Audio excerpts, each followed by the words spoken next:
স্বাগতম জানাচ্ছি সর্বশেষ আপডেট বাংলা সংবাদে। শুরুতেই সংবাদ শিরোনাম। শুরুতেই জানিয়ে দিব, নিষিদ্ধ ছাত্রলীগের 403 নেতাকে কারণ দর্শানোর নোটিশ। বিস্তারিত থাকছে প্রতিবেদনে। এদিকে জাকির নায়েককে আপাতত বাংলাদেশে আসার অনুমতি না দেওয়ার সিদ্ধান্ত। বিস্তারিত থাকছে প্রতিবেদনে।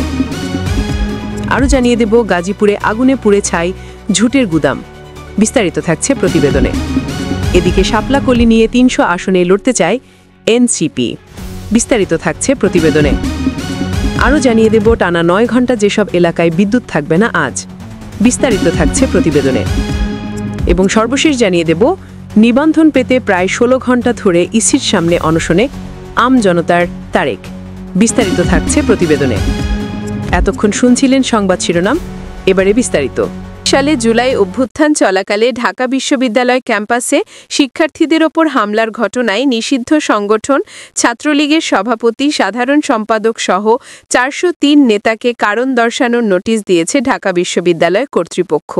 ওই নোটিশে বলা হয়েছে, 7 কার্যদিবসের মধ্যে নোটিশের জবাব না দিলে অভিযুক্ত ব্যক্তিদের বিরুদ্ধে একতরফা ব্যবস্থা নেওয়া হবে। মঙ্গলবার বিশ্ববিদ্যালয় প্রক্টরের কার্যালয় থেকে পাঠানো বিজ্ঞপ্তিতে এ তথ্য জানানো হয়। ওই বিজ্ঞপ্তিতে বলা হয়, 2024 সালের 15 জুলাই থেকে 5 অগাস্ট পর্যন্ত হওয়া সহিংসতায় জড়িত ব্যক্তিদের চিহ্নিত করে তথ্যানুসন্ধান কমিটির প্রতিবেদন সাপেক্ষে 128 শিক্ষার্থীকে সাময়িক বহিষ্কার করা হয়েছে। ঘটনাটি অধিকতর তদন্তের জন্য গঠিত কমিটির দ্বিতীয় সভায় 128 জন সহ মোট 403 শিক্ষার্থীর সংশ্লিষ্টতা পাওয়া যায়। বিজ্ঞপ্তিতে আরও বলা হয়, ওই সময় করা অপরাধের জন্য ঢাকা বিশ্ববিদ্যালয় থেকে কেন তাদের স্থায়ীভাবে বহিষ্কার করা হবে না তার কারণ দর্শাতে লিখিত জবাব বিজ্ঞপ্তি প্রকাশের 7 কার্যদিবসের মধ্যে প্রক্টর কার্যালয়ে জমা দেওয়ার জন্য নির্দেশ দেওয়া হলো। অন্যথায় ঢাকা বিশ্ববিদ্যালয়ের বিধি অনুযায়ী তাদের বিরুদ্ধে একতরফা ব্যবস্থা নেওয়া হবে। যাদের কাছে কারণ দর্শানোর নোটিশ পাঠানো হয়েছে তাদের মধ্যে ছাত্রলীগের কেন্দ্রীয় সভাপতি সাদ্দাম হোসেন, সাধারণ সম্পাদক শেখ ওয়ালি ইনান, ঢাকা বিশ্ববিদ্যালয় শাখার সভাপতি মাজহারুল কবির শয়ন, সাধারণ সম্পাদক তানভীর হাসান সৈকত সহ সব হলের সভাপতি ও সাধারণ সম্পাদকের নাম উল্লেখ করা হয়েছে। এদিকে ভারতীয় বংশোদ্ভূত ইসলামী বক্তা জাকির নায়েককে আপাতত বাংলাদেশে আসার অনুমতি না দেওয়ার সিদ্ধান্ত হয়েছে। আজ মঙ্গলবার সচিবালয়ে স্বরাষ্ট্র মন্ত্রণালয়ের সভাকক্ষে আইন শৃঙ্খলা সংক্রান্ত কোর কমিটির সভায় এ সিদ্ধান্ত হয়। স্বরাষ্ট্র মন্ত্রণালয় সূত্রে জানা গেছে, একটি প্রতিষ্ঠান জাকির নায়েককে 28-29 নভেম্বর 2 দিনের জন্য ঢাকায় আনতে চায়। ঢাকার বাইরেও যাওয়ার পরিকল্পনা রয়েছে তার। তবে জাকির নায়েকের ঢাকায় আসা নিয়ে কয়েকদিন ধরে আলোচনা চলছে। আজকের সভায় আলোচনা হয়, জাকির নায়েক বাংলাদেশে এলে প্রচুর জনসমাগম হবে। জনসমাগম নিয়ন্ত্রণে প্রচুর আইনশৃঙ্খলা বাহিনীর সদস্যের প্রয়োজন হবে। জাকির নায়েকের ঢাকায় আসাকে কেন্দ্র করে এই মুহূর্তে এত সদস্য সেখানে মোতায়েনের সুযোগ নেই। সবাই এখন নির্বাচনমুখী। সভায় সিদ্ধান্ত হয়, জাতীয় নির্বাচনের পর তিনি ঢাকায় আসতে পারেন, তবে নির্বাচনের আগে নয়। স্বরাষ্ট্র উপদেষ্টা লেফটেন্যান্ট জেনারেল মোহাম্মদ জাহাঙ্গীর আলম চৌধুরীর সভাপতিত্বে আইনশৃঙ্খলা সংক্রান্ত কোর কমিটির সভা হয়। সভায় অন্যদের মধ্যে গণপূর্ত উপদেষ্টা আদিলুর রহমান খান, প্রধান উপদেষ্টার আন্তর্জাতিক বিষয় সংক্রান্ত বিশেষ দূত লুৎফে সিদ্দিকী, প্রধান উপদেষ্টার বিশেষ সহকারী লেফটেন্যান্ট জেনারেল আব্দুল হাফিজ, পুলিশের মহাপরিদর্শক বাহারুল আলম সহ বিভিন্ন সংস্থার ঊর্ধ্বতন কর্মকর্তারা উপস্থিত ছিলেন। এদিকে গাজীপুরে ঝুটের গুদামে ভয়াবহ আগুনের ঘটনা ঘটেছে। আগুনে ওই গুদামে থাকা কয়েক লক্ষ টাকার মালামাল পুড়ে ছাই হয়ে গেছে। বুধবার 5 নভেম্বর সকাল 6টার দিকে মহানগরীর কোনাবাড়িতে আমবাগ বাবুর্চি মোড় এলাকায় আগুনের সূত্রপাত হয়। খবর পেয়ে ফায়ার সার্ভিসের 4টি ইউনিট ঘটনাস্থলে গিয়ে আগুন নিয়ন্ত্রণ করে। প্রত্যক্ষদর্শীরা জানান, বুধবার ভোরে কোনাবাড়ির আমবাগ বাবুর্চি মোড়ে বাহার মিয়ার নামে এক ব্যবসায়ীর ঝুটের গুদামে হঠাৎ আগুন লাগে। মুহূর্তের মধ্যে আগুন ছড়িয়ে পড়ে পুরো গুদামে। এই সময় এলাকাবাসী আগুন নিয়ন্ত্রণের চেষ্টা করেন। আগুনের ভয়াবহতা বাড়লে ফায়ার সার্ভিসকে খবর দেওয়া হয়।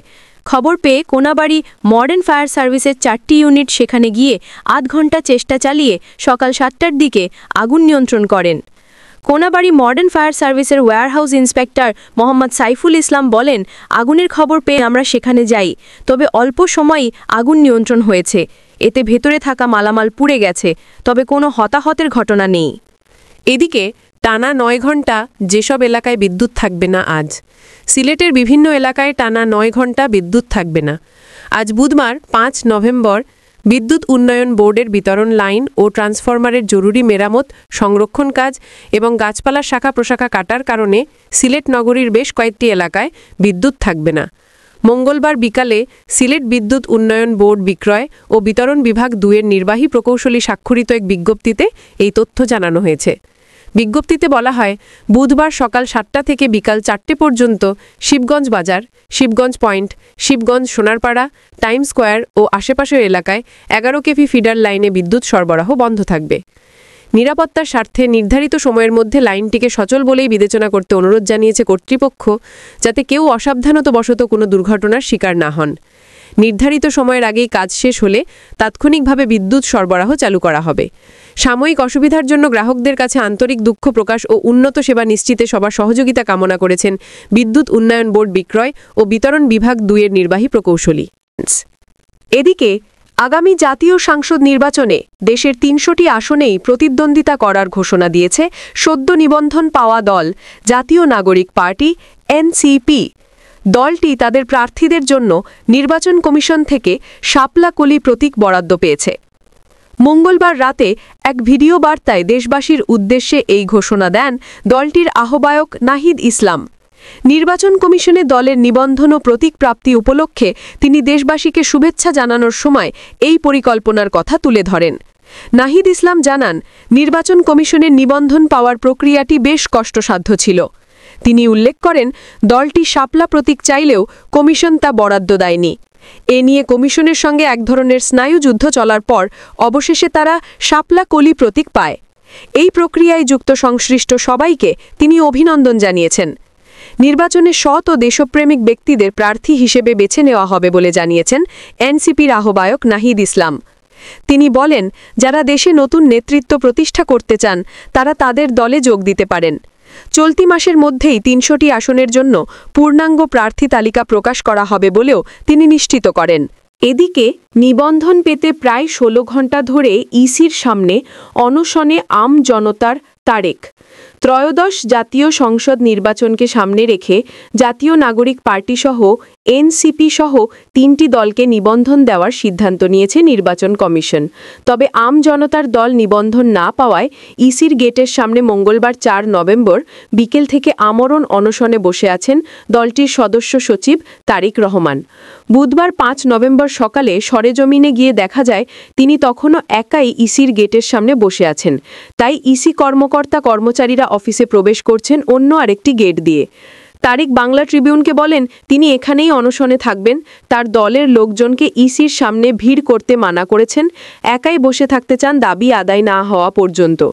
প্রসঙ্গত মঙ্গলবার ৪ নভেম্বর রাজধানীর আগারগাঁওয়ের নির্বাচন ভবনে দলের নিবন্ধন নিয়ে ইসির সিনিয়র সচিব আক্তার আহমেদের ব্রিফিংয়ের পর বিকেল ৪টের দিকে প্রধান ফটকের সামনে আমরণ অনশনে বসেন তারেক রহমান। এর আগে মঙ্গলবার বিকেলে তারেক রহমান বলেন, আমাদের দলের নিবন্ধন হয়নি, তাই এখানে অনশনে বসেছি। এখন আমরা কোর্টে যাব নাকি কি করব জানি না, মাথা কাজ করে না। ওনারা কি চায় আমাদের বলেও না, আমরা বুঝিও না। এদের কাছে গেলে পিএস দিয়ে বিদায় করে দেয়, বলে যে স্যার নিবন্ধন নিয়ে কোনো কথা বলবেন না।